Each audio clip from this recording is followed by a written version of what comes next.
दमयंती देवी की 2 संतान थी, एक बेटा और एक बेटी। बेटी उम्र में बेटे विनय से 8 साल बड़ी है और उसकी शादी भी हो चुकी है। विनय माता पिता का खूब लाडला था। ये इकलौते बेटे जितने लाडले होते हैं ना, उनकी शादी से माता पिता के अरमान भी उतनी ही ज्यादा जुड़े हुए होते हैं। विनय अभी 20 साल का ही था, तभी से दमयंती देवी बेटे के लिए बहू लाने के सपने बुनने लगी थी। अरे दमयंती, ये 2 मंजिला मकान क्यों बनवा रही है?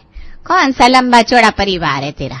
एक ही तो बेटा है, नीचे के 4 कमरे ही बहुत है तुम्हारे लिए।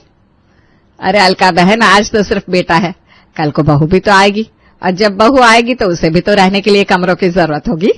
इसीलिए भाई हम तो पहले ही बहू के लिए ऊपर 2 कमरे बनवा रहे हैं, ताकि कल को बहू को ये ना लगे कि सासू माँ ने उसकी प्राइवेसी का जरा भी ख्याल नहीं रखा। कमाल करती हो दमयंती बहन, अभी तो तुम्हारा बेटा बस 20 साल का है, अभी से शादी कर दोगी क्या उसकी? क्यों भाई, आज नहीं तो कल बहू को तो आना ही है। हमारा बस चले तो हम सच में कल ही ले आए अपने विनय के लिए दुल्हन, लेकिन कुछ काम समय से ही पूरे होते हैं। अभी तो मेरा बेटा पढ़ाई लिखाई कर रहा है, पढ़ लिख जाए, अच्छी नौकरी करने लगे, उसके बाद मैं तो एक दिन भी वेस्ट नहीं करने वाली, फटाफट बहू लेकर आऊंगी। सालों से तरस रही हूं कि घर में बहू आए, थोड़ी चहल पहल हो, रौनक हो, मुझे भी कोई साथी मिले, वरना ये दोनों बाप बेटे तो यूनिटी बनाकर बैठ जाते हैं और मैं अकेली रह जाती हूँ। दमयंती बहन, ज्यादा उम्मीद ना पालो, जमाना देख रही हो ना कितनी तेजी से बदल रहा है। आजकल की बहुएं सासों का मुंह देखने को भी तैयार नहीं है, और तुम उसके साथ मिलकर अपना सुख दुख बांटने की बात कर रही हो। ऐसी कोई बात नहीं है बहन जी, हर सिक्के के 2 पहलू होते हैं। जैसे कि हर सास अच्छी नहीं होती, वैसे ही हर बहू खराब नहीं होती। भगवान ने चाहा तो मुझे अपनी पसंद की बहू मिल ही जाएगी। समय अपनी रफ्तार से बीत रहा था और जल्द ही 20 साल का विनय 25 साल का नव युवक बन गया था। जब से विनय की नौकरी सरकारी बैंक में लगी थी, दमयंती के तो मानो पांव ही जमीन पर नहीं पड़ रहे थे। सुनते हो जी, बस बहुत इंतजार कर लिया मैंने इस घर में बहू के आने का। अब मैं आप दोनों बाप बेटे की एक भी बात नहीं सुनने वाली, अब बस मुझे बहू लेकर आनी है। मम्मी, ये क्या बात होती है? आधी जिंदगी पढ़ाई में निकल गई, अब नौकरी लगी है, कुछ दिन तो मुझे अपनी कमाई का मजा ले लेने दो। क्या मैं क्या तेरी शादी 5 साल की छोटी बच्ची से करवाने वाली हूँ, जो यहाँ पर आकर तेरा जीना मुश्किल कर देगी? अरे बेटा, तेरी शादी होगी, तेरी जिंदगी में एक जीवन साथी आएगा, किसने रोका है तुझे अपनी कमाई का मजा लेने से? और बेटा एक बात याद रखना, जीवन साथी के साथ जीवन जीने का मजा ही कुछ और होता है। मां की जिद के आगे बेटे विनय की एक ना चली और जल्द ही विनय के लिए एक के बाद एक लड़कियां देखने का सिलसिला शुरू हो गया। कई सारी लड़कियां रिजेक्ट करने के बाद फाइनली विनय को एक लड़की की फोटो पसंद आती है, जिसका नाम था सिया। शनिवार की शाम दमयंती अपने पूरे परिवार के साथ सिया को देखने के लिए उसके घर पहुंच चुकी थी। सिया बेटा, घूमना फिरना पसंद है आपको? भाई मेरे बेटे को तो घूमने का बड़ा शौक है।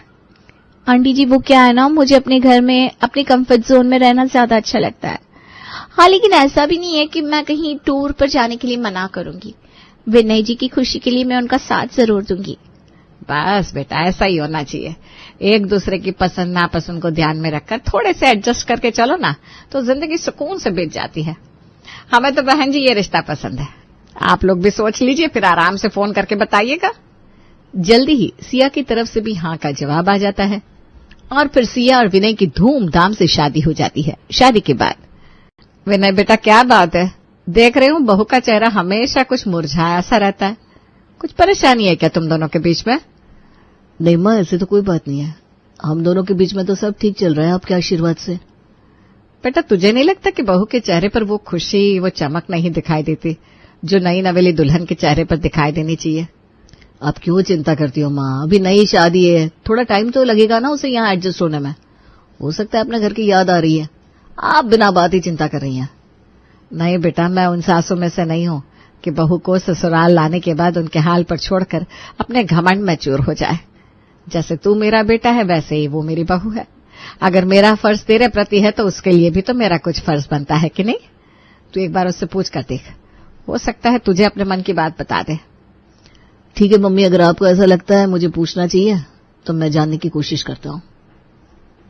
सिया, क्या बात है, तुम्हें यहाँ किसी बात की तकलीफ है क्या? नहीं नहीं, आप ऐसे क्यों कह रहे हैं, मुझे यहाँ पर किसी बात की तकलीफ नहीं है। तो फिर तुम्हारा चेहरा थोड़ा मुरझाया हुआ सा क्यों नजर आता है?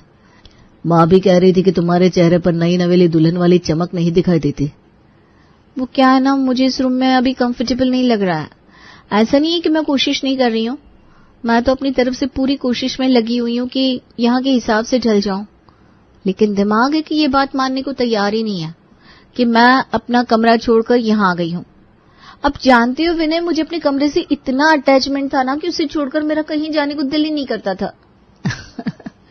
मैं समझ सकता हूँ, आसान नहीं होता अपना घर छोड़कर एक नए घर में आकर उसे रातों रात अपना मान लेना।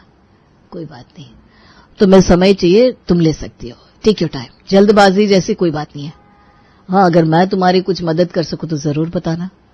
ठीक है विनय, अगर ऐसा कुछ होगा तो बताऊंगी। 3 दिन बाद। विनय, आप उस दिन कह रहे थे ना मुझे कंफर्टेबल फील कराने के लिए आप कुछ करना चाहते हो। अगर वाकई आप मेरे लिए कुछ करना चाहते हो तो क्या मैं अपने रूम को वैसे रिनोवेट कर सकती हूँ जैसा मेरा मायके में था? ऐसा करने से मुझे बार बार अपने मायके की याद नहीं आएगी, मुझे घर जैसी फीलिंग आएगी, तो मन भी इस घर को जल्दी एक्सेप्ट कर लेगा। समझ रहे हो ना मैं क्या कहना चाहती हूँ?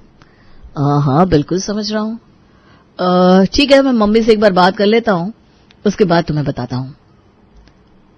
मम्मी, ऐसा नहीं है कि सिया को हमारे यहाँ के इंटीरियर से या बाकी चीजों से कोई प्रॉब्लम है, लेकिन आप समझ रहे हो ना, अभी उसे हर छोटी बड़ी बात पर अपने मायके की याद आती है। और आपको पता है वो अपने कमरे से कुछ ज्यादा ही अटैच थी। उसके कमरे की दीवारें, डेकोरेशन, पर्दे, सब कुछ उसकी पसंद का था, और यहाँ सब कुछ एकदम से बदल गया, इसलिए एडजस्ट करने में उसे थोड़ी सी प्रॉब्लम आ रही है। वो चाहती है कि अगर आपको बुरा ना लगे तो वो यहाँ पर भी अपने मायके की तरफ पर्दे, दीवारें, डेकोरेशन वगैरह चेंज कर ले। अरे बेटा, उसका कमरा उसी का कमरा है, उसे वो जैसे मन करे वैसे सजा ले, हमें उससे क्या एतराज हो सकता है भला। और बेटा, होता है, अपने घर की ना आदत हो जाती है, दुनिया के किसी भी कोने में चले जाओ, दिमाग अपने घर को ही ढूंढता रहता है।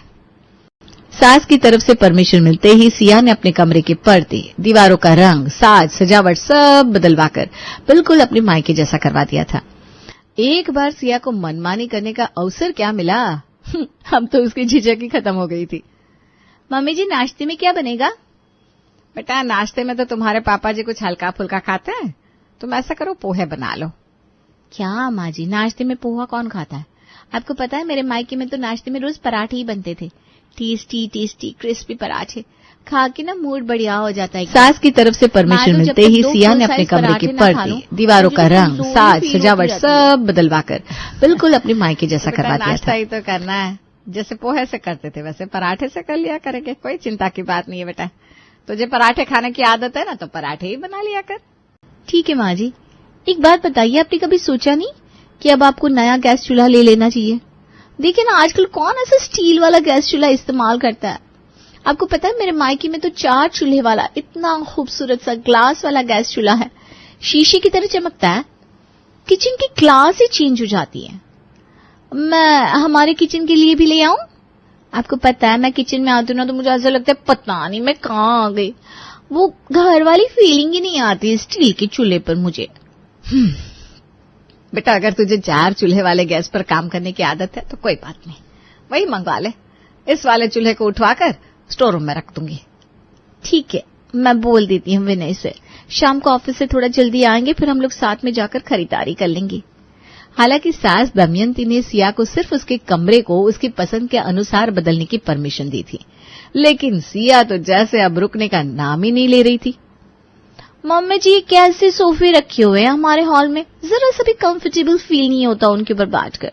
आपको पता है मुझे खाली टाइम में बुक्स पढ़ने का बहुत शौक है, लेकिन मैं बिस्तर पर लेटकर किताबें पढ़ना पसंद नहीं करती।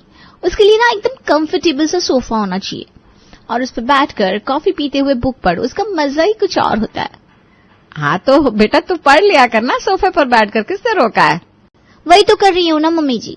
ये सोफा कंफर्टेबल तो किसी एंगल से नहीं है, इस पर तो 10 मिनट बैठने के बाद मूड खराब हो जाता है।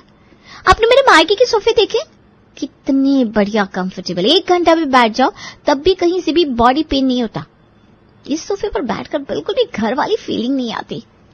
नहीं बेटा, वैसे तो हमारे सोफे में अभी कोई खराबी नहीं है, हम तो इतने सालों से इसी सोफे पर बैठकर चाय पी रहे हैं, टीवी भी देख रहे हैं। अभी तुम्हें आदत नहीं है ना इस घर की चीजों की, इसलिए तुम्हें थोड़ा अटपटा लग रहा है। वही तो मम्मी जी, मैं विनय से कहकर चेंज करवा देती हूँ ये सोफा।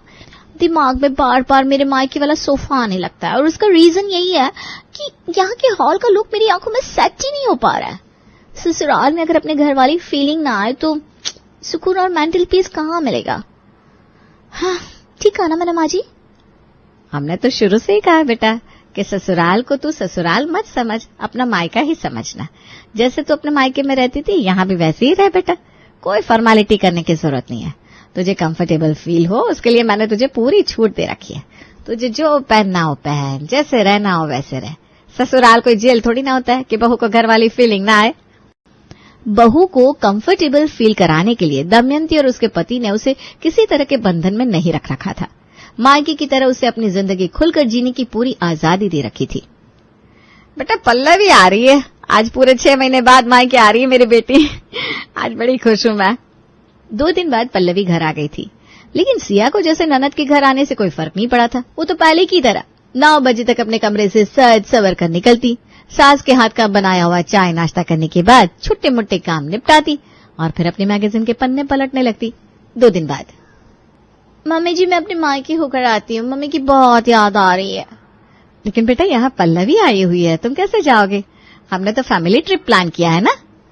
या पल्लवी दीदी के साथ आप लोग टाइम स्पेंड करिए ना मम्मी जी, बल्कि आप लोग हो आइए ना ट्रिप पर। बड़ी अजीब बात है बहू को अपनी ननद के साथ बैठना, समय बिताना, इसकी जरूरत ही महसूस नहीं हो रही। जाने दो, कोई बात नहीं। सिया मायके चली गई थी और जब तक वो मायके से लौटी उसकी ननद वहां से जा चुकी थी। सिया बेटा आज तो कमर में बड़ा दर्द है, बिल्कुल खड़ा नहीं हुआ जा रहा, लगता है थोड़ा बुखार भी है। मैं अपने कमरे में आराम करने जा रही हूँ। ठीक है माँ जी। सिया चुपचाप जाकर अपने कमरे में बैठ गई और टीवी पर प्रोग्राम देखने लगी। ना तो उसने सास से खाने के बारे में पूछा, ना ही दवाइयां लेने के लिए कहा। एक बार सास के कमरे में जाकर वो उनका हाल चाल तक नहीं लेकर आई। बहू को तो जैसे फर्क ही नहीं पड़ता, इस घर में रहने वाले लोगों से इसका मन अभी जुड़ा ही नहीं है। खैर क्या कर सकते हैं, हमने तो बहू को बेटी बनाने में कोई कसर नहीं छोड़ी, लेकिन सब कहने की बातें हैं। बहू ने ससुराल को अपने घर जैसा जरूर बना लिया है, लेकिन ससुराल में रहने वाले लोगों को अपना नहीं समझा। एक दिन रात के तकरीबन 9 बज रहे थे, तभी सिया की माँ का फोन दमयंती के पास आता है। सिया का फोन नहीं लग रहा, अब जरा उससे बात करवा देंगी? बहन जी वो तो घर में है नहीं, वो दरअसल अपनी सहेलियों से मिलने के लिए गई थी, अभी तक लौट के आई नहीं। क्या कहा आपने? रात के 9 बज रहे हैं, अभी तक घर नहीं लौटी? अभी 3 दिन पहले भी तो अपनी सहेली से मिलने के लिए गई थी ना वो। हाँ बहन जी, बच्ची है, गई होगी अपनी सहेलियों से मिलने। और दामाद जी वो भी साथ में गए हैं क्या? अरे नहीं नहीं बहन जी, वो तो ऑफिशियल टूर पर शहर से बाहर गया हुआ है। बिल्कुल हद कर रखी है इस लड़की ने।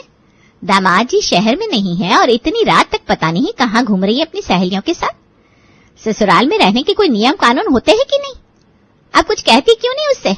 अगर अभी मायके में होती ना तो कान खींचकर सीधा कर देती मैं उसे। आपको एक बात बताऊं, हमारे यहाँ उसकी हिम्मत नहीं थी 7 बजे के बाद घर से बाहर घूमने की। हमने टाइम लिमिट दे रखी थी, चाहे जहां भी रहो 7 बजे तक अपने घर में लौट कर आना है। और आपने उसे इतनी छूट दे रखी है कि 9-9 बजे तक फोन ऑफ करके घर से बाहर घूम रही, और फोन करके घर में एक बार बताया तक नहीं कि वो कब लौटेगी। बहन जी अब मैं तो सास हूँ, अब मैं उसे रोकूंगी टोकूंगी तो फिर वही बात हो जाएगी ना कि सास तानाशाही चला रही है। ऐसे कैसे सोच लिया बहन जी आपने? अगर सिया ससुराल को मायका बना सकती है तो मायके में तो माँ ही मिलती है ना। माँ तो कान खींचकर टोकेगी भी और गलती करने पर 2 थप्पड़ भी लगाएगी, ऐसी होती है ना माँ। आपने भी तो अपने बेटे को ऐसे ही बड़ा किया होगा। अगर आप बहू के लिए ससुराल को मायका बना सकती हैं तो आपको अब सख्त मिजाज की माँ बनना पड़ेगा, वरना ये बिगड़ेल बच्चे हाथ से निकल जाएंगे आपके। आप समझ रही है ना मैं क्या कहना चाह रही हूँ?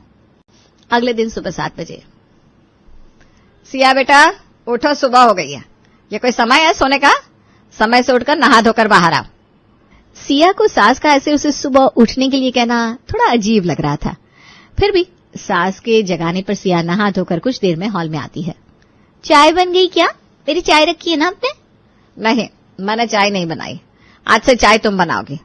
जीवन भर माँ ही बनाकर खिलाती रहेगी तो तुम कब सीखोगी बेटा? बस बहुत कर लिया मैंने अब सुबह उठकर चाय नाश्ता बनाना, अब तुम बनाओगी। और जो काम तुम्हें नहीं आता उसे सिखाने की जिम्मेदारी मेरी। माँ अपनी बेटी को नहीं सिखाएगी तो और कौन सिखाएगा? ठीक कहा ना बेटा?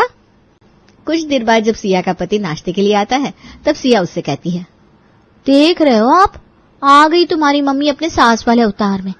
आज तो सवेरे सवेरे 7 बजे उठा दिया उन्होंने मुझे। अभी तक तो चाय नाश्ता बना बनाया मिल जाता था मुझे, लेकिन आज माँ जी ने दिखा दिया कि ससुराल में खुद ही सब करना पड़ता है, वरना कोई एक गिलास पानी भी नहीं पूछेगा। एक बात बताओ सिया, तुम्हारे मायके में क्या सारा काम मम्मी जी ही करती थी? तुम उनकी किसी काम में मदद नहीं करती थी क्या? मम्मी जी से बात हुई है मेरी, उन्होंने बताया कि वो तो सुबह 6:30 बजे ही सबको बिस्तर से उठाकर बिठा देती है।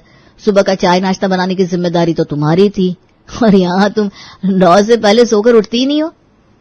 मेरी माँ तुम्हें सास बनकर नहीं दिखा रही है, बल्कि वो तो माँ की तरह तुम्हें सही ढंग से रहना सिखा रही है। तुम्हें ही तो मायके जैसा ससुराल चाहिए था ना। मायके में माँ भी तो होती है जो गलती करने पर डांट लगाए और उसे सुधारने के लिए सही तरीका भी बताए।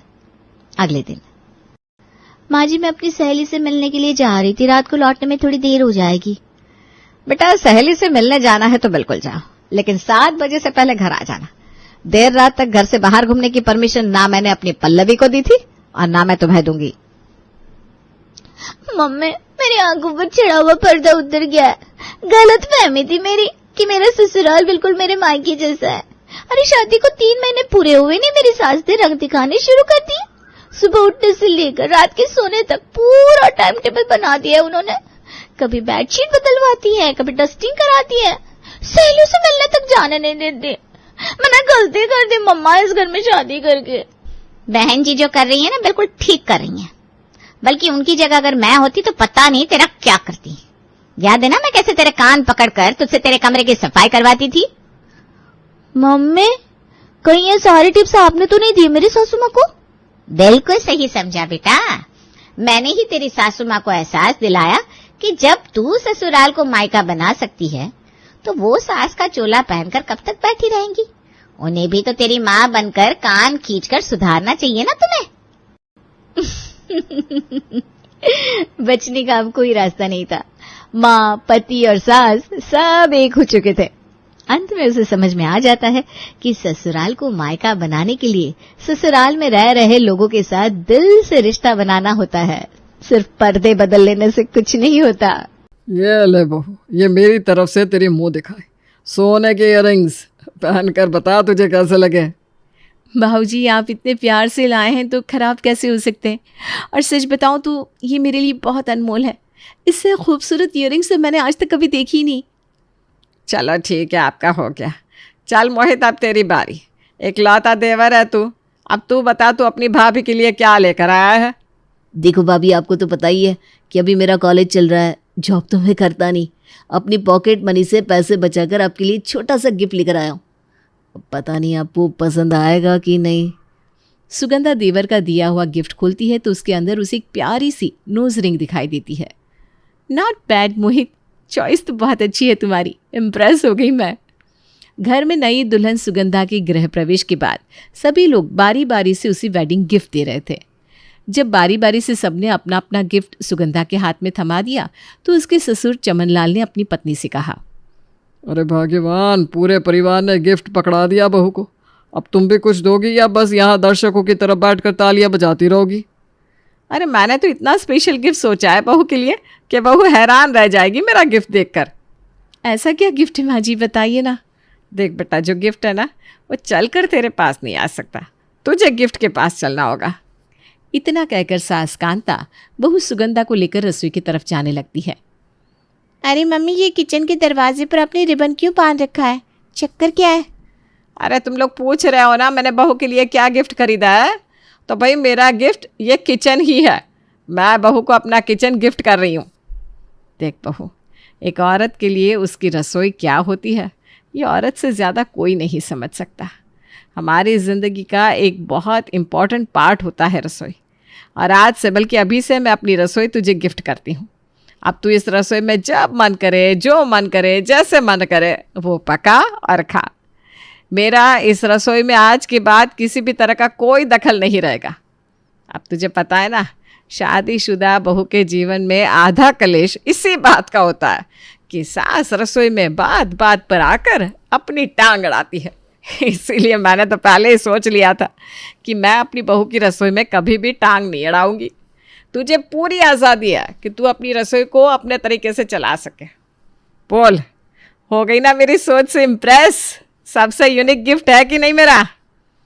माँ जी, आपकी सोच तो वाकई बहुत अच्छी है। मैं तो सोच भी नहीं सकती थी कि कभी किसी नई बहू को गिफ्ट में रसोई भी मिल सकती है, लेकिन इस किचन को गिफ्ट करने के पीछे जो आपकी सोच है ना, उसको मानना पड़ेगा। थैंक यू सो मच मुझे इतना समझने के लिए। सुगंधा की मुंह दिखाए और गृह प्रवेश की रस्म पूरी हो चुकी थी और अब समय आ गया था सुगंधा की पहली रसोई की रस्म की जाए। माँ जी, आज मेरी पहली रसोई की रस्म है, बताइए ना आज मैं खाने में सबके लिए क्या बनाऊँ? देख बेटा, मैंने तुझे कहा ना, रसोई आज से तेरी है। अब जब मैंने तुझे रसोई गिफ्ट में दे दी है तो मुझसे पूछने का कोई मतलब ही नहीं बनता। अरे भाई, जो तुझे पसंद हो और जो तुझे अच्छे से बनाना आता हो वो बना ले। ठीक है। सुगंधा रसोई में जाती है और अपनी पसंद से पूरे मन से पूरे परिवार का खाना बनाने में लग जाती है। थोड़ी देर बाद खाने की खुशबू से पूरा घर महकने लगा था। क्या बनाया है भाई आज खाने में? खुशबू तो बड़ी अच्छी आ रही है। बाऊजी, मैं ऐसे नहीं बताने वाली, आपको खुद ही खाकर बताना होगा कि सिर्फ खुशबू अच्छी आ रही है या फिर खाना भी अच्छा बना है। अरे भाई, तुमने इतने प्यार से बनाया है तो अच्छा ही बना होगा सब कुछ। चलो भाई, अब ज़्यादा देर मत करो, हमसे तो भैया भूख बर्दाश्त नहीं हो रही। फटाफट से खाना लगाओ। सुगंधा ठीक कह रही है बाबूजी, पहले ही 2 बज गए हैं। अब तुम देर मत करो, फटाफट से लंच लगाओ। एक बात बताओ, खाने में सब तैयार है ना? हाँ बाबा, सब तैयार है, बैठिए ना डाइनिंग टेबल पर, मैं खाना सर्व करती हूँ। सब लोग डाइनिंग टेबल पर बैठ गए थे। जैसे ही सुगंधा पहले बर्तन को खोलती है, कढ़ी की खुशबू से पूरा डाइनिंग टेबल महकने लगता है। ओह, तो ये बात है, मैं गैस कर सकता हूँ, कढ़ी चावल बनाया ना तुमने? बिल्कुल सही कहा। पसंद तो है ना आप लोगों को? अरे भाभी, कढ़ी चावल तो मेरे और भैया के एकदम फेवरेट है। आपने दोनों का आज फर्स्ट डे दिल जीत लिया, मज़ा ही आ जाएगा। चलो, मैं तो वैसे ही डर रही थी कि पता नहीं मेरा बनाया हुआ खाना आप लोगों को पसंद आएगा कि नहीं। सुगंधा सबकी थाली में खाना सर्व करती है। अरे बहू, ये क्या है भाई? ये कढ़ी के अंदर चावल गिर गया है क्या? नहीं नहीं माँ जी, गिरेंगी क्यों? मैंने कढ़ी में चावल डालकर पकाए हैं। क्या कहा तूने? कढ़ी में चावल डालकर पका दिए? ऐसे कौन कढ़ी चावल बनाता है बहू? हमारे यहाँ तो ऐसे ही बनता है। आप खुद सोच कर देखिए ना माँ जी, आखिर प्रॉब्लम क्या है कढ़ी में चावल डालकर पकाया तो? बल्कि देखा जाए तो इस तरह से काम जल्दी हो जाता है। और आपको पता है, जब चावल कढ़ी में डालकर पकाते हैं ना तो उसका स्वाद अलग ही हो जाता है। आप लोग कढ़ी चावल खाइए, तब तक मैं अंदर से मटर पनीर लेकर आती हूँ। सुगंधा जैसे ही रसोई में जाती है, पीछे से ननद रचना बोल पड़ती है। मम्मी, मुझे लगता है भाभी को ना कढ़ी चावल बनाना आता ही नहीं। अगर भाभी को कढ़ी बनानी नहीं आती तो आपसे पूछ लेना चाहिए था। ये खाने का सत्यानाश करने की क्या ज़रूरत थी? अरे रचना, तू रुक जा ना। देख, भाभी अभी मटर पनीर लेने के लिए किचन में गई है। पक्का मटर पनीर के साथ भाभी ने पूड़ियाँ बनाई होगी। तो छोड़ ना इस कढ़ी चावल को, हम लोग आराम से मटर पनीर के साथ गरम गरम पूड़ियाँ खाएंगे, मज़ा आ जाएगा। हाँ भैया, ठीक बोल रहे हो। अब तो मुझे भी बस मटर पनीर के आने का इंतज़ार है। इस कढ़ी चावल से तो अब कोई उम्मीद बची नहीं है। इसकी तो शक्ल ही गंदी लग रही है। इतने में रचना मटर पनीर का बर्तन लाकर टेबल पर रखती है और बारी बारी से सबकी थाली में मटर पनीर सर्व करने लगती है। ये क्या है सुगंधा? मटर पनीर में भी चावल डालकर बनाया है क्या तुमने? हाँ, तो इसमें प्रॉब्लम क्या है? तरी वाले चावल कभी खाए नहीं क्या आप लोगों ने? खाने की क्या बात करी है बेटा? मैंने तो तरी वाले चावल का नाम पहली बार सुना है। ये कौन सा तरीके का खाना बनाना सीख कर आई है तू? शादी से पहले जब मैंने तेरी माँ से पूछा था आपकी बेटी खाना तो बना लेती है ना, तब तेरी माँ कह रही थी मेरी बेटी को हर तरह का खाना बनाना आता है। हाँ तो माँ जी, मेरी मम्मी ने आपसे कौन सा झूठ बोला था? मुझे वाकई सब कुछ बनाना आता है। आप बताइए क्या खाएंगी, मैं सब कुछ बनाकर खिलाती हूँ आपको। ऐसा खाना बनाते हैं तुम्हारे घर में? इसे खाना बनाना कहते हैं तुम्हारे यहाँ? अरे भगवान ही बचाए तेरे ऐसे खाने से तो। अरे यार, मटर पनीर बनाया था तो उसके साथ कुछ पूरी पराठा बना लेती। मटर पनीर के साथ तुमने एक तो चावल बना लिए और वो भी उसी की ग्रेवी में डालकर पका भी दिए। मतलब आदमी चाह कर भी मटर पनीर के साथ कुछ और खा ही नहीं सकता। झक मारकर उसको यही चावल खाने पड़ेंगे। अब ये तो गलत बात है ना माँ जी। आपने मुझे किचन गिफ्ट में दिया है। आप ही ने कहा था कि मैं खाना अपने तरीके से अपने स्टाइल में बना सकती हूँ और जैसे मन करे वैसे खिला सकती हूँ। फिर अब आपको मेरे हाथ का खाना पसंद क्यों नहीं आ रहा? ये सही है क्या? मुंह दिखाए के समय आपने बड़ी बड़ी बातें की, सबकी वाहवाही पाली और अब आप पहले ही दिन मेरे बनाए हुए खाने में कमियां निकाल रही हैं। बेटा कमी निकालने की बात नहीं है, लेकिन कम से कम ऐसा खाना तो मत बना कि गले से नीचे ना उतरे। तू देख रही है घर में सबकी शक्ल पर 12 बज गए हैं खाने को देखकर। बेचारे कब से भूख से तिल मिला रहे थे कि आज तो भाभी के हाथ का कुछ स्पेशल खाने को मिलेगा, और भाभी ने तो इतना स्पेशल बना दिया कि वो खाना गले से नीचे नहीं सरक रहा। इतना भी कोई बुरा नहीं है माँ जी, हम लोग बचपन से यही खाना खाकर बड़े हुए हैं, हमारे गले से तो नीचे उतर जाता है। और भाई तरी वाले चावल की तो बात ही कुछ और होती है। यही खाना अगर मैंने अभी अपने मायके में बनाया होता ना, तो सब लोग उंगलियां चाट चाट कर खा रहे होते। सही बात है, किसी ने ठीक ही कहा है, ससुराल में आकर चाहे जो भी कर लो, लेकिन ससुराल से कभी बहू को तारीफ नहीं मिलती। सब लोग हमेशा कमियां ही निकालते हैं। अरे भाभी, हम कौन सा आपके खाने में कमियां निकालने के लिए यहाँ पर तैयारी करके बैठे थे।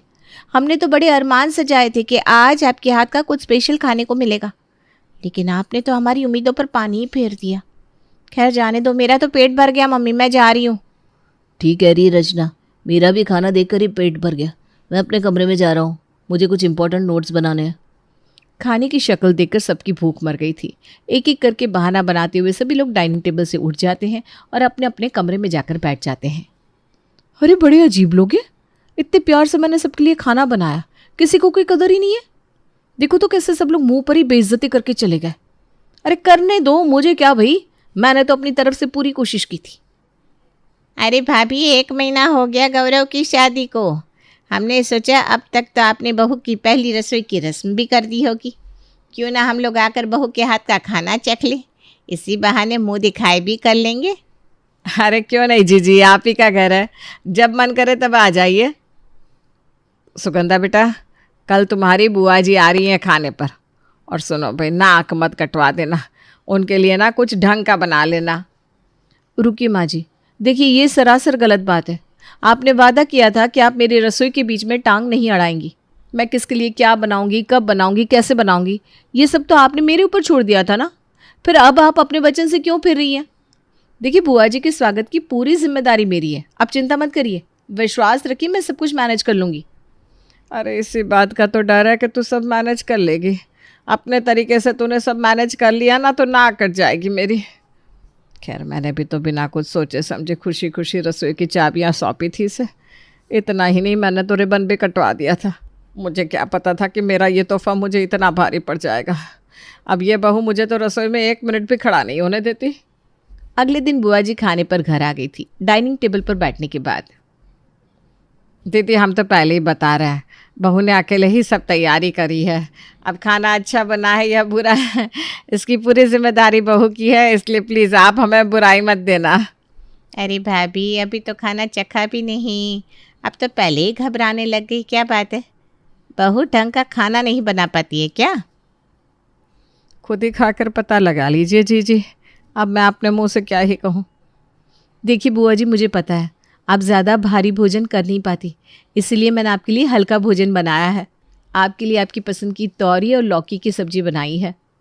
अरे वाह, ये बहुत अच्छा किया तूने, जो मेरे लिए ज़्यादा तला भुना और मसालेदार खाना नहीं बनाया। वैसे भी इस उम्र में मुझे पूरी, कचौरी, पनीर, छोले हजम नहीं होते। बहुत अच्छा किया जो मेरे लिए हल्का खाना बनाया। चल अब फटाफट से परोस दे। बुआ जी की थाल में जैसे ही बहू सुगंधा खाना परोसती है, बुआ जी के चेहरे का रंग उड़ जाता है। ये क्या है बहू, तुरई वाले चावल? तुरई वाले चावल नहीं है, तरी वाले चावल है। देखिए तुरई की सब्जी में जब चावल डालकर पकता है ना, हा, क्या स्वाद आता है। आप खाकर बताइए, उंगलियां चाटती रह जाएंगी। अरे बहू, ये क्या बेतुका सा खाना बना दिया तूने। भाई तुरई लौकी की सब्जी से हम तो गर्मा गर्म फुलके खाते हैं। चलो तूने चावल बना भी दिए थे तो किसी तरह हम चावल खा भी लेते, लेकिन ये सब्जी के अंदर चावल डालकर पकाने की क्या ज़रूरत थी? हमारी तरफ मत देखो दीदी, हमने तो पहले ही बता दिया था कि खाना अच्छा बने या बुरा उसमें हमारा कोई हाथ नहीं है। भाई हमने तो शादी के पहले ही दिन ना ये रसोई बहू को गिफ्ट कर दी थी और उसी का खामियाजा भुगत रहे हैं आज तक। अब ये जो उल्टा सीधा पका रही है ना, हम सबको वही खाना पड़ रहा है। अरे भाभी, पहले बता दिया होता कि आपकी बहू खाने के नाम पर ऐसे टॉर्चर करती है तो मैं आती ही नहीं आपके घर खाने पर। अरे जीजी, हमारे बारे में भी तो सोचिए ना। आप तो एक ही दिन खाना खाएंगी और अपने घर लौट जाएंगी। हमें तो दिन के 3 टाइम यही तरी वाले चावल खाने पड़ रहे हैं। अरे महारानी कोई भी सब्जी बनाती है उसके अंदर चावल डालकर पका देती है। यही बेस्वाद खाना खा रहे हैं हम 1 महीने से। अरे तो ढंग का खाना बनाना सिखा दीजिए इसको। अगर खाना बनाना नहीं आता तो सीखना तो चाहिए। अरे मैं तो सिखा दूं, लेकिन ये सीखने को तैयार कहाँ है। इसका तो कहना है कि मैं जो बनाऊं, जैसे बनाऊं, सबको वैसे ही खाना पड़ेगा, क्योंकि अब ये रसोई उसकी है, तो हमें उसके बीच में बोलने का कोई अधिकार नहीं है। अब आप ही बताओ, आखिर मैं करूं तो क्या करूं। मैं बताती हूँ भाभी आपको। आप ऐसा करो, उसकी माँ को फ़ोन लगाओ। अब इसकी मम्मी इस मामले का निपटारा करेगी। हमारी बात तो समझ में नहीं आ रही इसे, अपने माँ बाप की बात तो समझ में आएगी ना। हाँ जी, ये आपने सही बात करी। अभी इसकी मम्मी को फ़ोन लगाती हूँ। सुगंधा की सास उसकी माँ को फ़ोन लगाती है। देखिए बहन जी, वैसे तो बहुत गुणी है आपकी सुगंधा। जब से इस घर में आई है ना, बिल्कुल रच बस गई है, लेकिन खाने के मामले में थोड़ा हाथ तंग है उसका। अरे ये क्या सिखा दिया आपने उसको, तरी वाले चावल रोज़ वही बना कर रख देती है। कोई भी सब्जी बनाने को कहो, उसी सब्जी में चावल डाल देती है और कहेगी ये तो तरी वाले चावल है। अरे रोटी सब्जी खाने का कोई रिवाज नहीं है क्या आपके घर में? बहन जी, तरी वाले चावल खाने में ऐसी क्या समस्या है? भाई हम तो सालों से वही खा रहे हैं। इतना पौष्टिक और स्वादिष्ट खाना बनता है, दिक्कत ही क्या है? और दुनिया में ऐसा कौन है जो कढ़ी चावल, दाल चावल, छोले चावल, पनीर चावल नहीं खाता? बस हमारा पकाने का थोड़ा अलग तरीका है, बाकी तो कोई अंतर नहीं है। और अपने अपने स्वाद की बात होती है। हमें तो ये तरी वाले चावल में ही स्वाद आता है, मुझे इस पर कोई बुराई नज़र नहीं आती। समधन की बात सुनकर सुगंधा की सास फ़ोन रख देती है। देख लिया जीजी आपने, इसकी माँ को कोई खराबी नहीं लगती तरी वाले चावल में, बल्कि वो तो अपनी बेटी के हाथ के खाने की मुंह भर भर के तारीफ कर रही है। अगर ऐसी बात है ना भाभी, तो ऐसा करो, बुला लो इसकी माँ को खाने पर। इनको तो मैं सुधारती हूँ। बुआ जी के कहने पर अगले ही दिन सुगंधा की माँ को खाने पर बुला लिया जाता है। आज तेरी माँ खाने पर आ रही है ना, तो आज तेरी रसोई से छुट्टी। आज हम दोनों ननद भाभी मिलकर अपनी समधन के लिए खाना बनाएंगे। ठीक है बुआ जी, मुझे इसमें कोई प्रॉब्लम नहीं है, आप लोग बना लीजिए। कुछ देर बाद सुगंधा की माँ सुगंधा के यहाँ खाने के लिए पहुँच जाती है। देखिए समधन जी, हमको पता चला कि आपको आलू के पराठे और कचौरी बहुत पसंद है, तो बस हम दोनों ने अपने हाथों से आपके लिए आपकी पसंद के पराठे और कचौड़ी तैयार की है। अब आप खाकर बताइए कि आपको कैसी लगी हमारी खातिरदारी। अरे बहन जी, आप तो कह रही थी आपने आलू के पराठे बनाए हैं, लेकिन ये पराठों के अंदर तो चावल भरे हुए हैं। ये कौन से तरह के पराठे हैं? हमने तो आज तक चावल वाले पराठे नहीं खाए। अरे बहन जी, टेस्ट करके देखिए, ये तो हमारे यहाँ की फेमस डिश है, चावल वाले पराठे। आपने आज तक ट्राई नहीं करा क्या? नहीं बहन जी, हमने तो नाम भी आज पहली बार सुना है कि पराठों में भी चावल डालते हैं। जी हम समझ रहे हैं आपकी दुविधा। अब जैसे तरी वाले चावल हो सकते हैं, तो चावल वाले पराठे भी हो सकते हैं, है ना? क्योंकि सबका अपना अपना खाने का तरीका है। अभी तो आपके लिए कचौड़ियाँ भी बना कर रखी है, आप पेट भर कर खाइए जी। सही बताऊं तो ये आपकी चावल वाली पूरी और कचौरी मेरे गले से नहीं उतर रही। मुझे समझ में आ गया है आपके लिए सुगंधा के हाथ के तरी वाले चावल खाने कितने मुश्किल होते होंगे। मैं सुगंधा को समझा दूंगी कि वो अपने मायके की रीत यहाँ ना चलाए, बल्कि यहाँ पर आप लोगों के लिए वैसा ही खाना बनाए जैसा कि आप लोगों को पसंद है। बुआ जी की तरकीब काम कर गई थी और अपनी माँ की बात मानकर सुगंधा पूरे परिवार के लिए उनकी पसंद का खाना बनाने लगी। अरे सुबह सुबह क्या सोच रही है सुनरी? और क्या सोचूंगी, बस अपने सचिन के ब्याह के बारे में सोच रही हूँ। बेटा जब लंदन से आवेगा तो बढ़िया सी छोरी देख के छोरे का ब्याह कर दूंगी। माँ जी, सचिन के लिए छोरी देखने की क्या ज़रूरत है? हमारी छोटी बहन है ना, उसके साथ सचिन की शादी करवा देना। अरे तो रहने दे, तेरे जैसी एक बहू ले आई वही बहुत है, दूसरी भी तेरे जैसे आ गई तो बस हो जाएगा मेरा तो बेड़ा गर्क। इतनी अच्छी बहू मिल रही है ना, आपको तो कदर नहीं है। मिल जाती ना पड़ोसों की बहू जैसी तो अकल ठिकाने लग जाती। क्या बोले? कुछ नहीं, आपके आगे मैं कुछ बोल सकूं क्या? अब सुनहरी देवी की तो अरमान है एक अच्छी लड़की ढूंढकर अपने छोटे बेटे सचिन की शादी करवाने के, लेकिन वहां सचिन लंदन में पहले ही अपनी गर्लफ्रेंड जूली से शादी कर चुका है। तो देखते हैं अब आगे क्या संग्राम होता है। सुबह सुबह घर में फोन की घंटी बजती है। सुना रे, जल्दी आ, सचिन बेटे का फोन आया है। सचिन का फोन। लाओ तो फिर सबसे पहले मने ही तो। सुनहरी फोन उठाती है। हेलो सचिन बेटा, कैसा है मेरा लाल? कब आ रहा है तू घर? बस परसों तक आ जाऊंगा माँ, और तेरे लिए एक सरप्राइज लेकर आ रहा हूँ। तू देखेगी ना तो खुश हो जाएगी।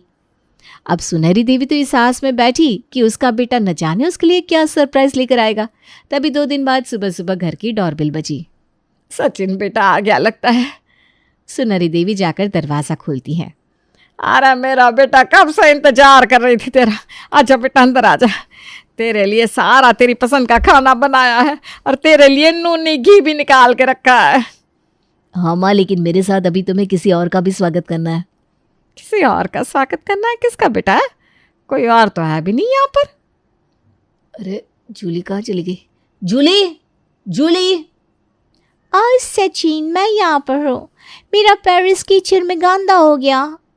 हे भगवान, ये कीचड़ नहीं गोबर है, गोबर। और तुम कहाँ गोबर के पास चली गई? माँ जरा एक बाल्टी में पानी तो लेकर आना। सुनहरी देवी एक बाल्टी में पानी लेकर आती है और सचिन जूली के पैर पर लगे गोबर को पानी से साफ करता है। अब हम अंदर आ सकते हैं क्या माँ? अंदर तो तू आ जाइए, लेकिन तू यो बता, ये छोरी है कौन? तूने तो फोन पर भी इसके बारे में कुछ ना बताया। अरे माँ, यही तो है वो सरप्राइज जिसके बारे में मैंने तुम्हें बताया था। मैंने शादी कर ली है। जूली मेरी धर्मपत्नी है। हैं?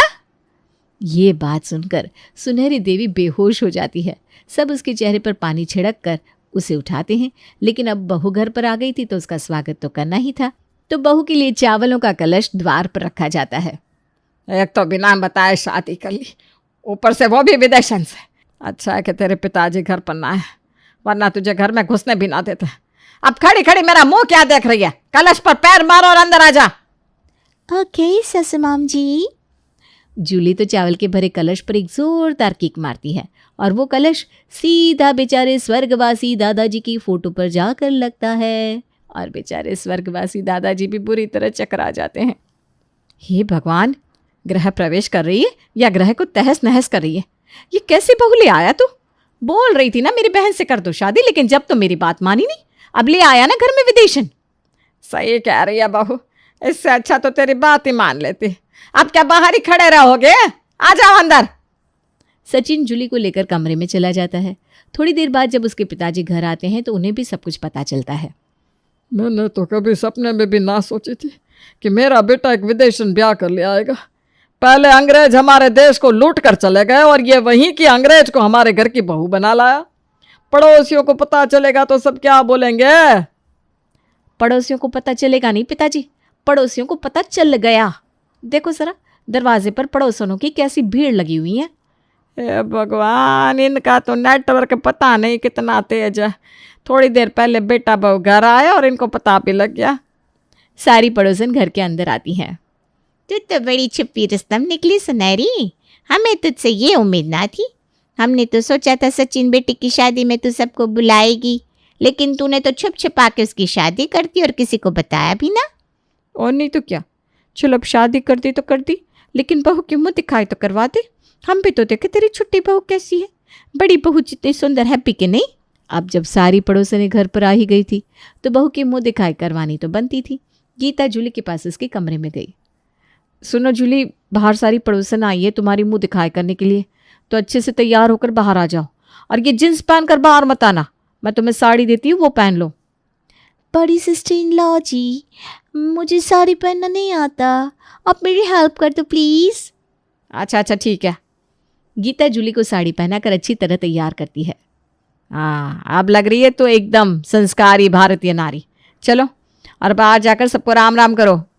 ओके बड़ी सिस्टर इन लॉ जी।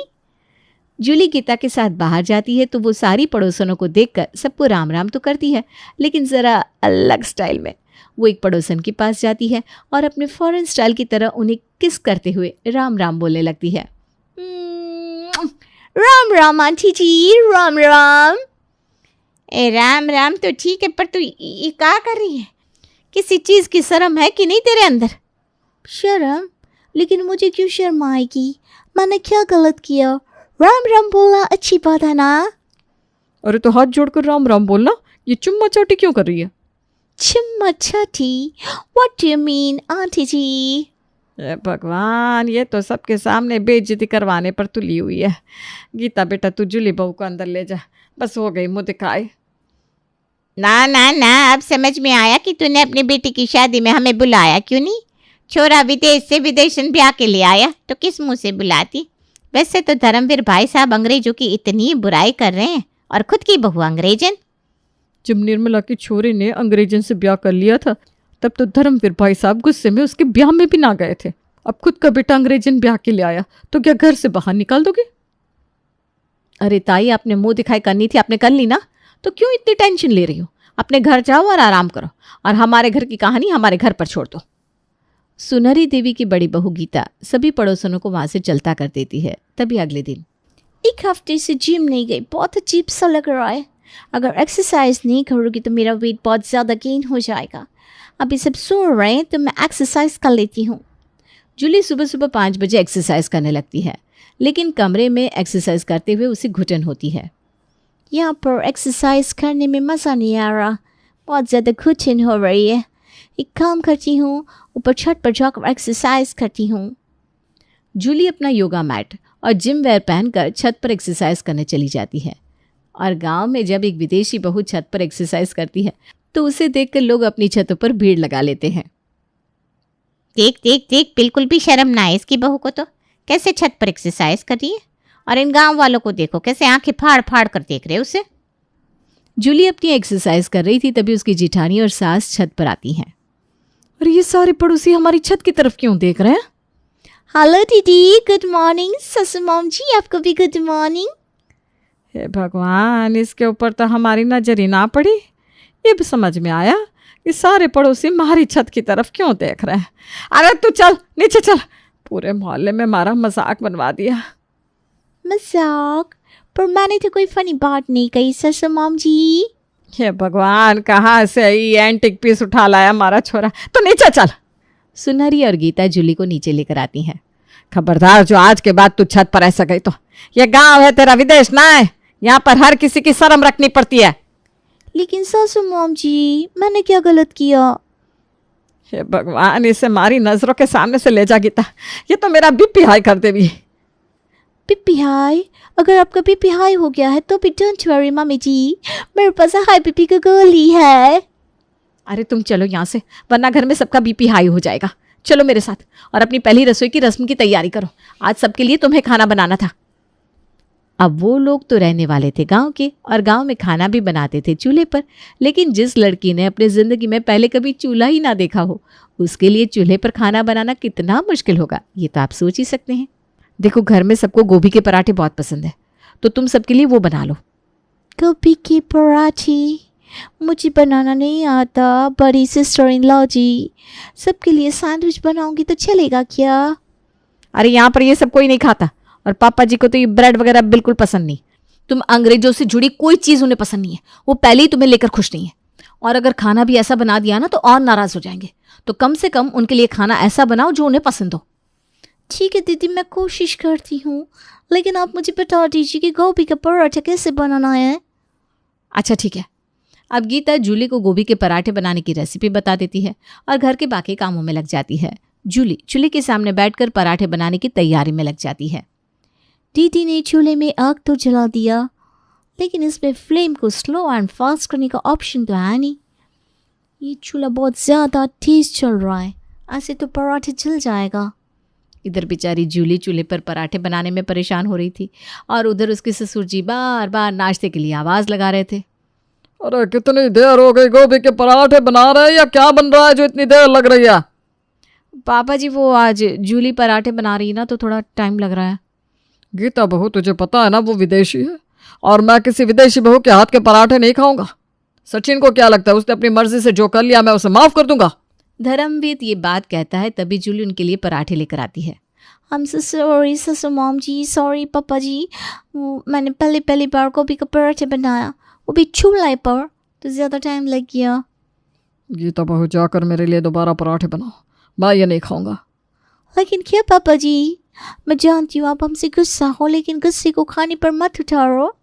अब गुस्सा है तो हमें डांट लीजिए, लेकिन प्लीज़ ये पराठे मैंने स्पेशल आपके लिए बनाया है, प्लीज़ खा लीजिए।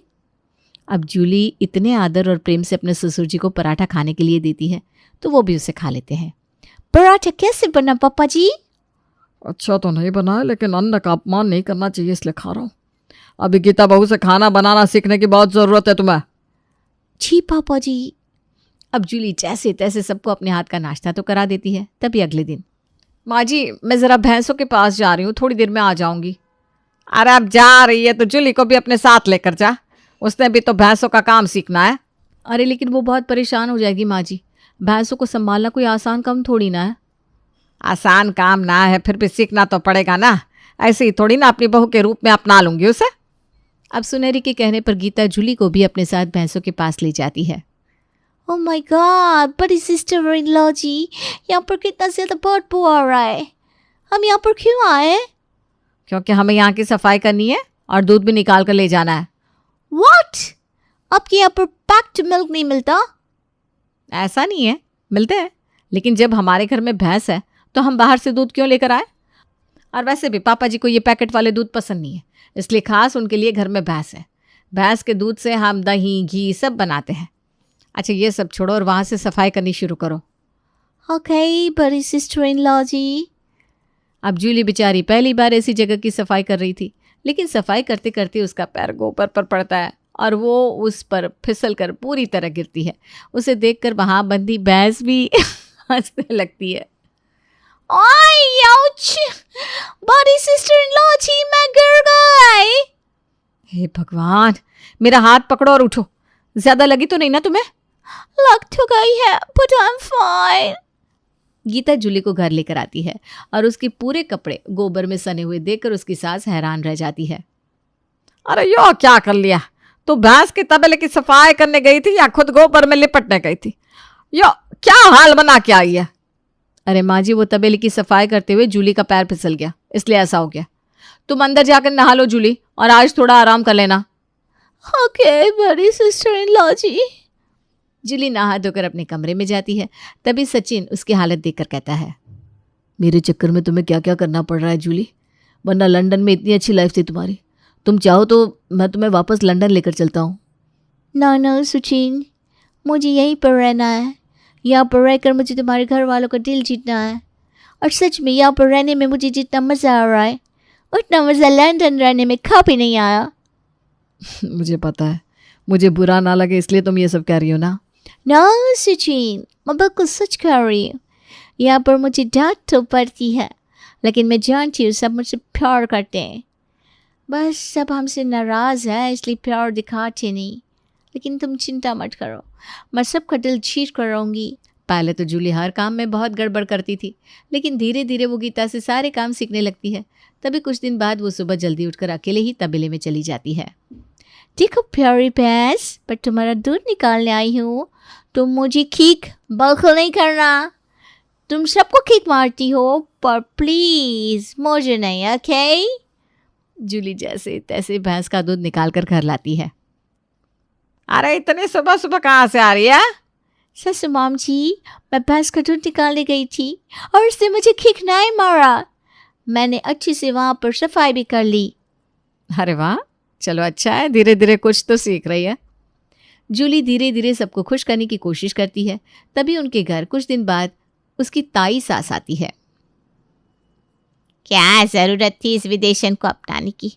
पहले ही कहा था छोरे को बाहर मत भेज, और भेज भी रही है तो जरा लगाम कस के रख।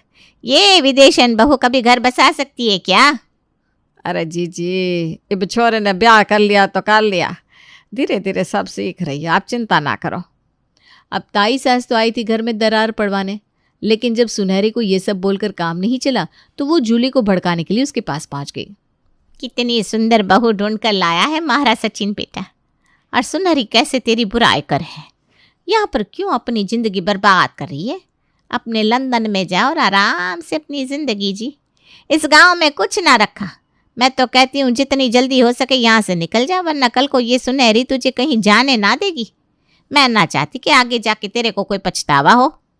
नहीं थाई सासू माम जी, मुझे किसी चीज़ का कोई पछतावा नहीं होगा, क्योंकि मैं अपनी मर्जी से यहाँ पर आई हूँ। और सचिन की फैमिली मेरे लिए भी मेरी फैमिली है, और सचिन के मम्मी पापा मेरे लिए भी मेरे मम्मी पापा हैं। मुझे लैंटन में जितना रहना था मैंने रह लिया, अब तो पूरी लाइफ गांव में बितानी है। और सच बताऊं तो मॉम जी, पापा जी और सबके साथ इतना लगाव हो गया है, अब कहीं जाने का मन नहीं करता। उनके लिए छोटी छोटी चीज़ें करने में मेरे को बहुत बड़ी बड़ी खुशी मिलती है। हाँ, तो बिल्कुल ठीक कह रही है बहू। जी, जब से हमारी जूली बहू घर में आई है ना, तब से घर में रौनक लग गई है। लेकिन ऐसा लग रहा है कि कोई जानबूझकर घर में नजर लगाने की कोशिश कर रहा है। नजर? अरे तू यहाँ पर कब आई सुनहरी? बस अभी आई जीजी। अच्छा चलो मैं चलती हूँ, कभी बाद में आऊंगी। हाँ।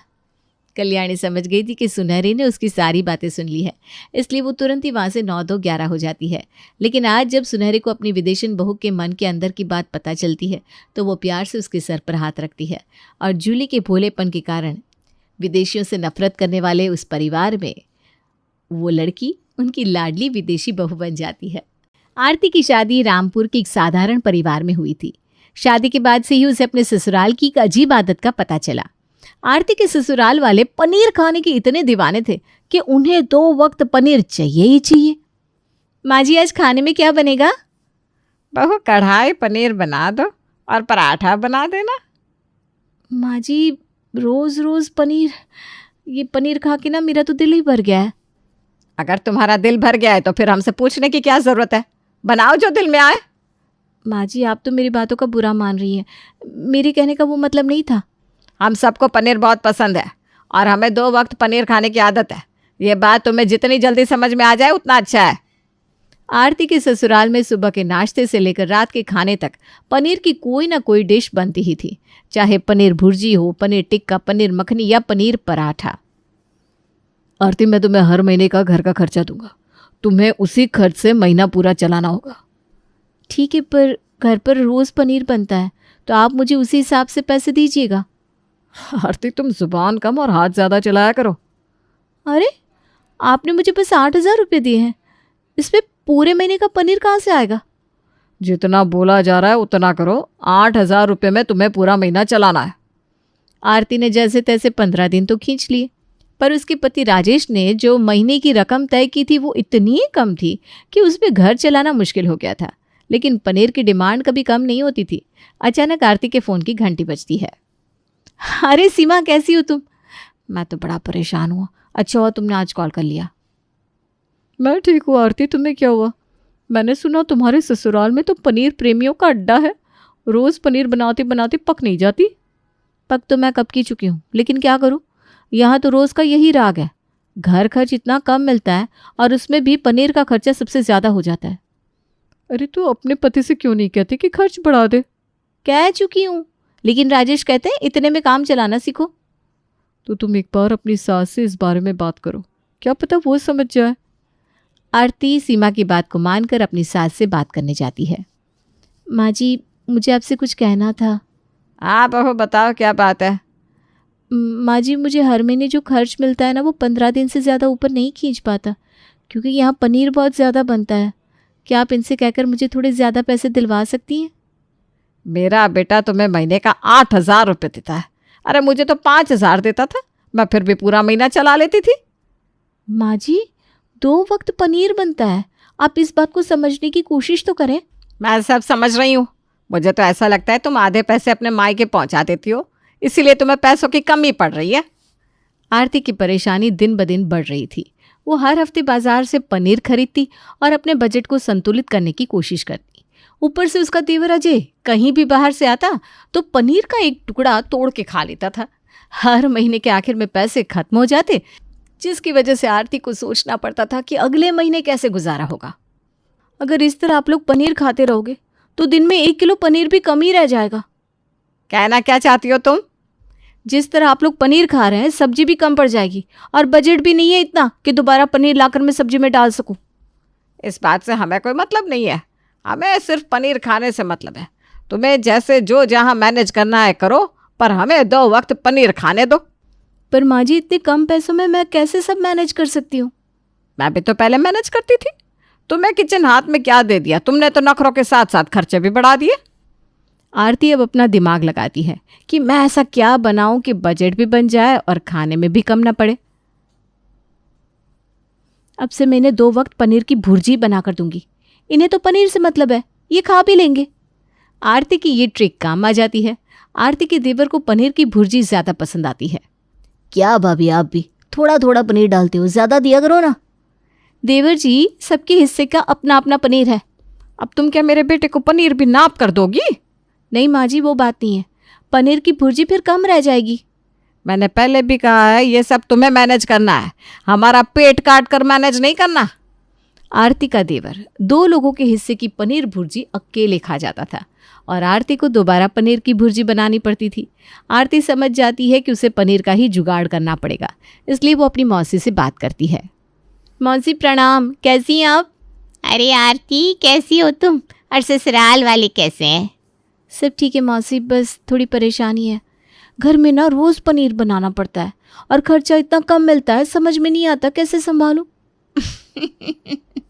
बस इतनी सी बात। देख, मेरे पड़ोस में ना एक डेयरी है, वहाँ से तुम सस्ता पनीर ले सकती हो, बाजार से आधे दाम में मिलेगा। सच में मौसी? आप मुझसे मजाक तो नहीं कर रही है ना? कोई माँ अपने बच्चे से भला मजाक कर सकती है क्या? मैं तेरी मौसी हूँ और मौसी माँ समान होती है। मौसी, आपने तो मेरी सारी मुश्किलें हल कर दी। मुझे तो लगता है इससे मेरी आधी परेशानी दूर हो ही जाएंगी। आरती ने मौसी की बात मान ली और अगले हफ्ते वो उस डेयरी पर दुकान वाले से बात करने चली गई। भैया, सुना है आप मार्केट के हिसाब से पनीर आधे दाम में देते हो? हाँ दीदी, एकदम सही सुना है आपने। भैया, आपका पनीर बिल्कुल ताज़ा होगा ना? ऐसा तो नहीं कहीं आप 2 दिन पुराना पनीर रखते हो और इसीलिए सस्ता बेचते हो? मेरे पनीर में आपको बिल्कुल भी शिकायत नहीं मिलेगी। मेरा पनीर बिल्कुल फर्स्ट क्लास होता है। ठीक है, तो आप मुझे 1.5 किलो पनीर दे दीजिए। आरती अब सुबह शाम सबको पनीर खिलाने लगी थी। कोई भी ज्यादा पनीर मांगता तो उसे मना करने की जगह चुपचाप पनीर दे देती। आरती के ससुराल वाले अब बहुत खुश हो गए थे। आज सुनिए, ये बहू को आजकल हो क्या गया है? अब क्या कर दिया बहू ने? अब तो वो तुम्हें पनीर भी पेट भर के खिला रही है। मुझे यही तो समझ में नहीं आ रहा कि बहू बिना कुछ बोले चुपचाप पनीर कैसे खिला रही है। तुम तो ये कहो कि तुम्हें बिना लड़े चैन नहीं है, बस घर में कलेश करना है, चाहे अब वो कैसे भी हो। आपसे तो कुछ भी कहना बेकार है। जाओ अपना काम करो, मैं खुद देख लूंगी। अगले दिन कमल अपनी बहू से नाश्ते की तैयारी करने को कहता है और पूछता है कि वो नाश्ते में क्या बनाएगी। आरती बहू, आज नाश्ते में क्या बना रही हो? पनीर पराठा और चाय पापा जी। बहू, पनीर पराठा ज़रा अच्छा बनाना, पिछले हफ्ते वाले कुछ ज़्यादा ही सख्त हो गए थे। और हाँ भाभी, साथ में थोड़ी सी पनीर भुर्जी भी बना दो, चाय के साथ अच्छी लगती है। जी देवर जी, अभी बनाती हूँ। आरती मन ही मन सोचती है, पनीर भुर्जी, पनीर पराठा, पनीर पनीर पनीर, ये लोग और कुछ खा ही नहीं सकते क्या? ये लोग इंसान है या पनीर के भक्त? आरती नाश्ता लेकर टेबल पर जाती है।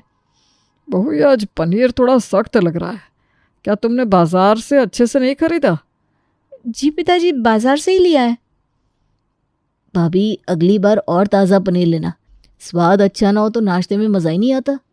ठीक है, इस बार जब मैं पनीर खरीदने जाऊंगी तो मैं दुकानदार को कह दूंगी कि वो थोड़ा अच्छा पनीर दे। आरती को पनीर लाते हुए 1 हफ्ते से ऊपर हो चुका था। उसी दौरान आरती की दोस्त सीमा उसे दोबारा फ़ोन करती है।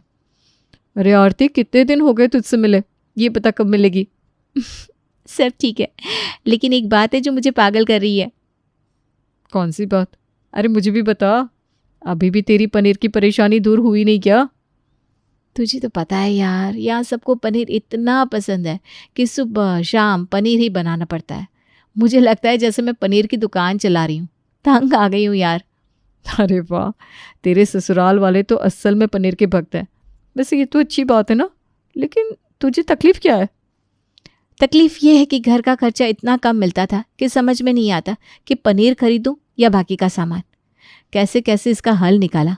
अब ऊपर से रोज का वही कि वही, पनीर सॉफ्ट नहीं है, सब्जी अच्छी नहीं है, कुछ ना कुछ ड्रामा चलता ही रहता है। अरे तो तुम पनीर बनाना कम कर दो। अरे सीमा, अगर पनीर ना बना तो ऐसे मुंह बना लेते जैसे मैंने कोई गुनाह कर दिया हो। तुम राजेश को बोल क्यों नहीं देती कि जो भी तुम कर रही हो उससे ज़्यादा नहीं कर पाओगी? अरे कितनी बार कह चुकी हूँ, लेकिन राजेश का जवाब बस इतना होता है कि घर चलाना सीखो या अपने मायके चली जाओ। यार ये तो बड़ा मुश्किल काम है, कुछ उपाय तो करना पड़ेगा। तुम ये पनीर कहाँ से लाती हो? मेरी मौसी ने अपने घर के पास एक डेयरी बताई थी, उसी के यहाँ से वो आधे दामों में देता है ना पनीर। मेरी नज़र में तो फिर अपनी मौसी से दोबारा बात करनी चाहिए कि दुकानदार पनीर अच्छा नहीं दे रहा। क्या पता तुम्हारी मौसी दुकानदार से बात कर ले। हाँ, ये बात तुमने बिल्कुल ठीक कही। आरती अपनी सहेली सीमा की बात सुनकर अपनी मौसी रानी को फ़ोन करती है। नमस्ते मौसी, मुझे आपसे ना पनीर के सिलसिले में बात करनी थी। पहले ये बताओ कैसी हो, ससुराल वाले कैसे हैं? मौसी सब ठीक है, बस ये पनीर की डिमांड ने जान ले रखी है। अब जो नया पनीर ला रही हूँ ना, उसमें ये लोग कमियां ही निकालते रहते हैं। नए पनीर से भाई उन्हें क्या दुश्मनी हो गई? मेरे मोहल्ले के तो सब लोग इसी दुकानदार से पनीर खरीदते हैं और अभी तक कोई शिकायत नहीं। मौसी, दुश्मनी नहीं है, लेकिन महीने के आखिर में पैसे खत्म हो जाते हैं, इसलिए मैंने वहाँ से पनीर लेना शुरू किया था। अरे तो अपने पति से बोलो कि वो तुम्हें कहीं से अच्छा पनीर ला कर दे। मैंने इतना कहा, पर ये मुझसे पलटकर कहते हैं कि पैसे समझदारी से खर्च करो। पनीर मैं लूँ या तुम, क्या फ़र्क पड़ता है? मौसी, आप ही बताओ मैं क्या करूँ। अरे इतनी सी बात बच्चा, देख मेरे पड़ोस में ही तो डेयरी है, मैं जाकर अभी उससे बात कर लूँगी। आधे दाम में दे रहा है तो इसका मतलब ये तो नहीं कि खराब माल देगा। मौसी, आपको बहुत बहुत धन्यवाद, आपने मेरी आधी टेंशन ख़त्म कर दी। जब तक मैं दुकानदार से बात नहीं कर लेती तब तक के लिए तुम वहीं से पनीर खरीद कर बना लो ताकि कोई परेशानी ना हो। ठीक है मौसी, मैं 1 हफ्ते पास के मार्केट से पनीर खरीद लूँगी। वैसे भी जब से आपने मुझे वो दुकान बताई है तब से मेरे काफ़ी पैसे बचने लगे हैं, तो मैं 1 हफ्ते तो ये पैसे चला ही सकती हूँ। कुछ दिनों बाद आरती के घर कई सारे मेहमान आते हैं। आरती रोज़ की तरह पास की दुकान से ही पनीर ले आती है। बहू, मेहमानों के लिए खाने में कुछ खास होना चाहिए। पनीर मखनी, शाही पनीर और पनीर टिक्का बनाओ। साथ में पनीर की कचौड़ियाँ भी बना देना। सबको हमारा खाना पसंद आना चाहिए। जी माँ जी, मैं सब संभालूंगी। सबके लिए पनीर का इंतज़ाम कर लिया है। और देखो बहू, पनीर अच्छा और ताज़ा होना चाहिए। रिश्तेदारों के सामने हमारी नाक ना कटे। अब इन्हें कैसे समझाऊं कि इतने लोगों के लिए ताज़ा पनीर बाजार से लाना कितना महंगा पड़ेगा। आज उस डेयरी का थोड़ा और ताज़ा पनीर मिक्स करके उसी से काम चलाना होगा। रात का समय था, सभी मेहमान खाने की टेबल पर बैठ जाते हैं और आरती उन्हें खाना परोसती है। वाह भाई वाह, खाने में तो बहुत सारे पनीर के आइटम है। शाही पनीर की तो खुशबू ही लाजवाब लग रही है। जी, बहुत बहुत शुक्रिया आपका। और ये टिक्का तो बहुत बढ़िया बना है। बहू, सच में ये खाना बहुत बढ़िया है। थैंक यू अंकल, जल्दी जल्दी खाइए, सब कुछ ठंडा हो जाएगा। सभी खाना खा लेते हैं, लेकिन कुछ देर बाद कई लोगों को पेट में दर्द और असहजता महसूस होने लगती है। मुझे लगता है पनीर में कुछ गड़बड़ थी। मेरा पेट अचानक से भारी लग रहा है। हाँ, मुझे भी ऐसा ही लग रहा है। कहीं पनीर खराब तो नहीं था? ये कैसे हो सकता है? हमारा खाना तो हमेशा अच्छा रहता है। आरती बहू, ये पनीर कहाँ से लाई थी? पापा जी, पास की दुकान से लाई थी, वहीं से तो हमेशा लाती हूँ। मेहमान के साथ साथ ससुराल वालों की तबीयत भी खराब होना शुरू हो जाती है। आज का पनीर कुछ अलग लग रहा है, स्वाद भी बड़ा अजीब था। हाँ पापा, मुझे भी कुछ गड़बड़ लग रही है। पता नहीं क्या बात है, पर कुछ दिनों से जहाँ से भी पनीर ला रही हो, उस पनीर से किसी न किसी के पेट में दर्द ही हो रहा है। सच सच बताओ, ये सबकी सेहत का मामला है। आखिर तुमने ये पनीर कहाँ से खरीदा? आरती कुछ बोल पाती उससे पहले ही उसकी मौसी रानी वहां पहुंच जाती है। आप सभी को नमस्कार। मुझसे ना बहुत बड़ी गलती हो गई। आरती ने मुझे फ़ोन करके सब कुछ बताया था, जिसकी वजह से मैंने उसे एक डेयरी का पता दिया था। डेयरी का पता? पर आरती तो पनीर पास से ही लाती है। आपके घर इतनी दूर जाकर पनीर क्यों लाएगी? असल में आरती के पास इतना बजट नहीं था कि वो रोज़ रोज़ इतना पनीर खरीद सके, और मेरे पास की डेयरी में पनीर मार्केट से आधे रेट में मिलता था। यहाँ भी सब लोग उसका पनीर खाते थे, पर कभी किसी ने शिकायत नहीं की, तो मैंने ही आरती को रास्ता दिखाया था। आप सब मुझे माफ़ कर दीजिए, और अभी ये सब बातें करने का वक्त नहीं है। आप सब पहले मेरे साथ डॉक्टर के यहाँ चलिए। आरती सबको लेकर डॉक्टर की सलाह लेने पहुँच जाती है। डॉक्टर अंकल, न जाने पनीर खाने के बाद मेरे घर वालों को क्या हो गया है, सबके पेट में दर्द हो रहा है। ठीक है, आप कुछ वक्त इंतज़ार करिए, मैं सबका हाल देखकर अभी आपको बताता हूँ। ठीक है, मैं बाहर इंतज़ार करती हूँ। आप लोगों को फूड पॉइजनिंग हुई है। आप लोगों ने जो पनीर खाया था वो ख़राब था क्या? डॉक्टर साहब, मैं रोज़ पनीर बनाती हूँ, लेकिन मैं सस्ते पनीर का इस्तेमाल कर रही थी। मुझे नहीं पता वो अच्छा था या ख़राब। क्या वो पनीर आप अपने साथ लेकर आई हैं? जी डॉक्टर, मैं वो पनीर अपने साथ लेकर आई हूँ। आपने जो पनीर इस्तेमाल किया है वो सिंथेटिक हो सकता है। ये नकली पनीर होता है जिसमें कई हानिकारक केमिकल्स मिलाए जाते हैं। ये सेहत के लिए बहुत ही खतरनाक है। इसे तुरंत बंद कर दे। और हाँ, घर का बजट भी समझदारी से बनाइए। आरती, ये क्या किया तुमने? इतने सारे मेहमानों की सेहत खतरे में डाल दी। माँ जी, मुझे पता ही नहीं था कि ये नकली पनीर है। मैंने इसे सिर्फ इसलिए लिया क्योंकि ये सस्ता था और बजट संभालने के लिए मुझे समझौता करना पड़ा। गुलाबो, ये हमारी गलती है। हमने आरती को इतने कम पैसे दिए कि उसे इस तरह की दिक्कतों का सामना करना पड़ा। हम सबकी मांगों ने उसे ऐसा कदम उठाने पर मजबूर कर दिया। डॉक्टर की बात ने ससुराल वालों को सोचने पर मजबूर कर दिया। घर लौटने के बाद ससुराल वालों ने आरती से बात की। आरती, हमें माफ़ करना। हम पनीर के इतने शौकीन हैं कि हमने तुम्हारी परेशानी पर ध्यान ही नहीं दिया। पापा, हमें अब से घर का बजट बढ़ाना होगा। और आरती, तुम जो चाहे बना सकती हो। हमें अब खाने में बदलाव चाहिए। आरती बहू, हम समझ गए कि तुम्हारी परेशानी कितनी बड़ी थी। तुम्हारे लिए सब संभालना कितना मुश्किल हो रहा होगा। अब से घर का बजट 2 गुना कर दिया जाएगा। भाभी, पनीर तो बना देना कभी कभी, लेकिन अब सबकी सेहत का भी ख्याल रखेंगे। और बहू, आपसे रोज पनीर बनाने की कोई ज़रूरत नहीं है। हम सबको अपनी आदतें बदलनी होगी। हाँ आरती, मैं माफ़ी चाहता हूँ। मुझे पहले ही तुम्हारी बात समझनी चाहिए थी। अब से तुम जो चाहोगी वही बनेगा। और भाभी, अब मेहमान आए या घर वाले, सबको दाल सब्जी भी पसंद करनी पड़ेगी। मैं भी ना कभी कभी ये अब आपसे पनीर बनवा कर खाऊंगा। आप सबने मेरी परेशानी समझ ली, यही मेरे लिए सबसे बड़ी राहत है। इस घटना के बाद आरती की जिंदगी मानो बदल ही गई। उसे ना घर के खर्च के लिए ज्यादा पैसे मिलने लगे थे, बल्कि ससुराल वालों ने पनीर की जगह दाल सब्जी और अन्य व्यंजनों की तारीफ करनी भी शुरू कर दी।